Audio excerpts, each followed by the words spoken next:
formation John, qui est une formation pratique dans la conception d'un logiciel de gestion commerciale. Et aujourd'hui, nous allons passer à la fenêtre des ventes. Notre fenêtre des ventes est censée afficher toutes les ventes qui ont été effectuées dans une boutique. Et ces différentes ventes vont afficher le nom du client, son numéro, la date aléatoire, le montant total de la vente et donner le statut de la vente si la vente a été payée ou impayée. Nous avons ajouté une rupture sur les dates qui va regrouper toutes les ventes par date. Et chaque vente regroupée, on aura ici le total des ventes par jour et le nombre de ventes effectuées en un jour.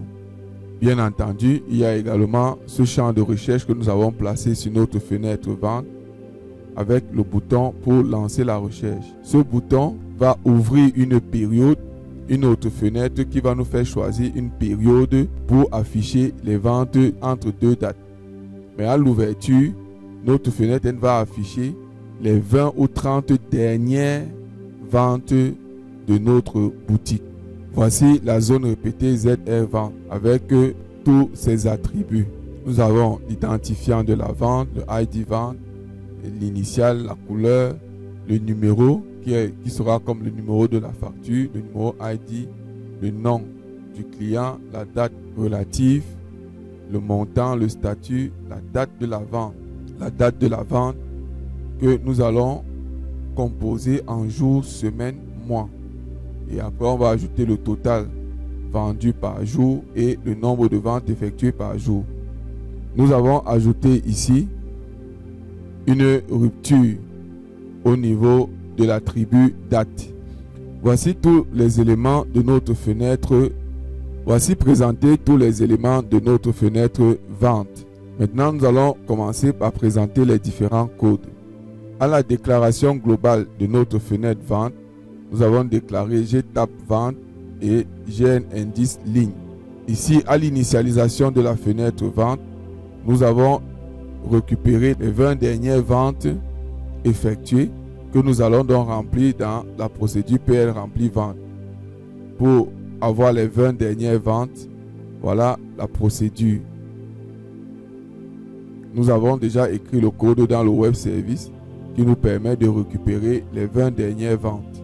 Si vous voulez connaître le code au niveau du web service pour récupérer les 20 dernières ventes, envoyez-moi un message dans les commentaires. PL rempli vente va remplir toutes les ventes récupérées dans GTAP vente. Voilà comment cette procédure s'écrit.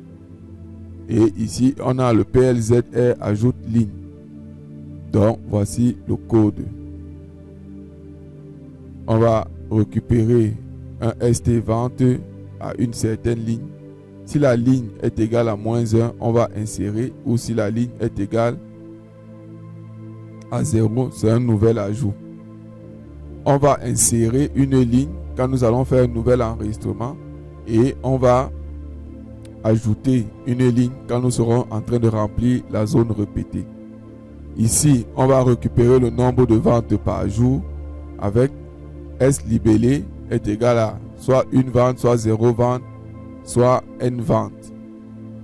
On remplit la zone répétée ici. Et ici, on va changer le statut. Les éléments du statut, le libellé statut est égal. On va prendre la couleur de fond qui sont des couleurs que nous avons définies. Ici, nous avons les couleurs que nous avons définies précédemment, que vous connaissez déjà. Et on va lui demander d'écrire en vert foncé, bleu foncé, rouge foncé et orange foncé. Bien, voilà pour le code de PLZR ajoute ligne. Maintenant, lorsqu'on veut rechercher une vente, on se met là. Voici le code du bouton rechercher. PGTAP vente recherche. Voici son code. Vous pouvez certainement le faire au niveau du web service. Sinon, faites-moi un commentaire pour avoir ce code-ci au niveau du web service. On remplit donc le tableau GTAP vente et à partir de là, on peut remplir donc on appelle la procédure PL rempli vente. le bouton de filtre qui doit afficher les ventes entre deux dates. Voici son code. Il va ouvrir une fenêtre qu'on a appelée fenêtre choisie période en lui envoyant la fenêtre qui appelle cette période. Voici comment se présente cette fenêtre. Il y a deux champs de saisie de date. Et ici, nous avons placé toujours notre jauge et le bouton valider. Donc, l'utilisateur aura juste à mettre les dates et cliquer sur le bouton valider. Les informations vont s'afficher dans la fenêtre vente. Maintenant, présentons les codes de la fenêtre choisie période. À l'initialisation, à la déclaration globale de cette fenêtre, on veut connaître quelle est la fenêtre qui appelle cette fenêtre. C'est pourquoi on déclare dans la variable GS qui ouvre. Les champs date début et date de fin ont été initialisés par ces codes. On va récupérer la date il y a 5 jours en arrière dans la date de début et la date de fin sera la date du jour. Maintenant, passons au code du bouton valider. Voici ce code. Quelle est la fenêtre qui ouvre cette fenêtre choisie? Si cette fenêtre c'est fin vente, alors il va commencer dans les traitements au niveau de la fenêtre des ventes. Il va récupérer les ventes entre les deux dates qu'il va stocker dans GTab vente qui est dans la fenêtre vente. Et quand il stocke ça là-bas, on appelle la procédure PL rempli vente qui va donc remplir à partir des informations stockées dans le tableau GTab vente. Voilà pour le code du bouton. Et lorsqu'il a fini, il ferme la jauge et il ferme la fenêtre. Maintenant, on revient dans les ventes lorsque les ventes se sont affichées. Lorsqu'on veut faire un nouvel enregistrement d'une vente, on va cliquer sur le bouton plus. Le bouton plus, on initialise l'indice en -1 et on ouvre la fenêtre fiche de vente. Cette fenêtre fiche de vente sera la fenêtre dans laquelle nous allons enregistrer les ventes. Voilà comment elle se présente. Au plan 1 de cette fenêtre, nous avons placé ici pour sélectionner le client et cette zone multiligne aussi pour sélectionner l'article. Nous avons placé cette zone répétée qui va lister tous les articles qui ont été sélectionnés. Le bouton moins et le bouton plus vont nous permettre d'augmenter ou de diminuer les quantités qui ont été saisies ici. Ici, c'est un champ. Nous avons placé un champ de saisie qui va nous permettre de saisir directement la quantité que nous voulons pour un article. Et ici, nous avons le prix unitaire. L'utilisateur peut saisir parce que c'est également un champ de saisie. Il peut saisir directement le prix unitaire de l'article en fonction de l'entente qu'il aura avec le client. Et ici en bas, nous avons placé le total hors taxe, la TVA et le total toute taxe comprise. Ici, nous sommes au plan 1. Maintenant, au plan 2, nous avons placé ce champ fenêtre interne qui appelle directement la fenêtre interne client. Et au plan 3, nous avons placé également ce champ fenêtre interne qui appelle la fenêtre interne article. Quand nous allons cliquer sur la zone multiligne client, ici, il va aller directement au plan 2 en chargeant la fenêtre interne client. Lorsque cela sera fait, nous sommes au plan 2 ici. Et au plan 2, la fenêtre interne va s'ouvrir et lorsqu'on va sélectionner une ligne de la zone répétée, nous serons dans ce cas-ci, parce que c'est la fenêtre fiche de vente qui ouvre cette fenêtre interne. Et dans ce cas, l'utilisateur va donner le ID du client et va écrire le nom du client. Il va écrire le nom du client ici. Et lorsqu'il aura fait tout cela, il va revenir au plan 1 de la fenêtre.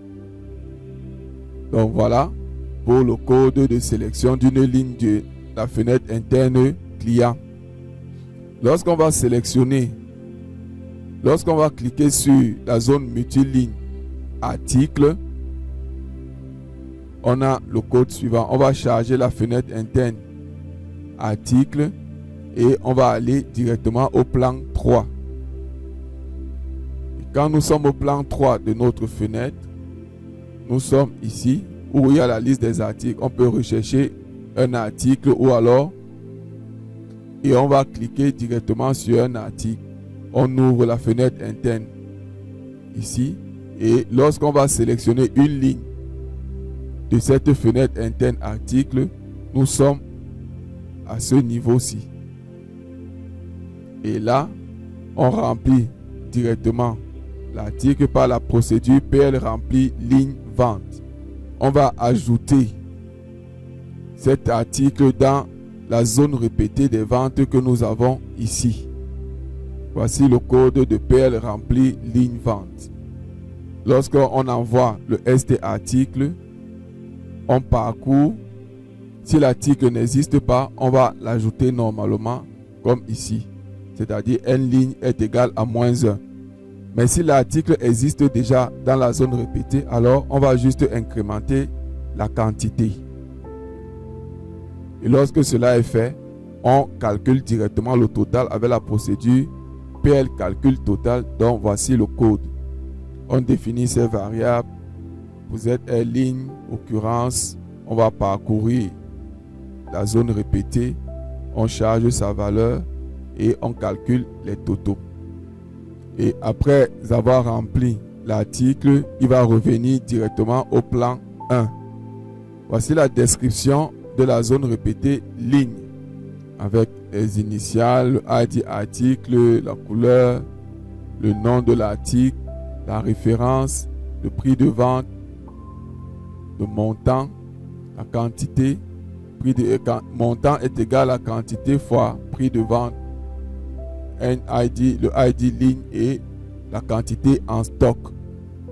Ceci va nous permettre de dire que si on a tapé une quantité grande, on vérifie si la quantité est normale. Si ce n'est pas normal, on va lui dire que non, le stock ne suffit pas. Dans la zone répétée, nous avons ajouté les boutons plus et moins, tels que vous voyez à l'écran, pour incrémenter les quantités en plus et les quantités en moins dont le client a besoin. Le bouton plus, voici son code. On va parcourir. Si le ID est égal au ID de la ligne où nous sommes, alors dans ce cas-là, on va dire que tu incrémentes la quantité. Mais il faut que chaque fois que tu incrémentes, tu vérifies le stock. Si le stock est insuffisant, alors tu dis que le stock est insuffisant, tu sors. Et quand tu vas sortir, tu recalcules tout en précisant que la quantité en stock est de temps. Donc voilà le code du bouton plus. Maintenant, le code du bouton moins, le voici. Chaque fois, il va décrémenter. Mais quand la quantité sera égale à 0, il supprime directement la ligne. Voilà le code du bouton moins. Le code du champ de saisie quantité, le voici. Il va juste calculer le total lorsqu'il va sortir du champ. C'est pareil pour le champ de saisie prix unitaire. Ici, on a le total qui est quantité fois prix unitaire donne le montant total ici. Et après, la procédure PL calcule tout, va tout calculer pour nous. Voilà pour la fenêtre fiche. Maintenant, nous allons présenter le code du bouton enregistrer que voici ici en haut. On va vérifier si l'utilisateur a ajouté au moins une ligne. S'il n'a pas ajouté de ligne, on va lui dire de sélectionner au moins un article. On ouvre la jauge. On déclare les deux variables, vente et vente réponse. ST vente va prendre cette valeur-ci. Si le GN ID est égal à 0, c'est-à-dire qu'on est dans le cas d'une nouvelle vente, on a toutes ces variables-ci qu'on ajoute.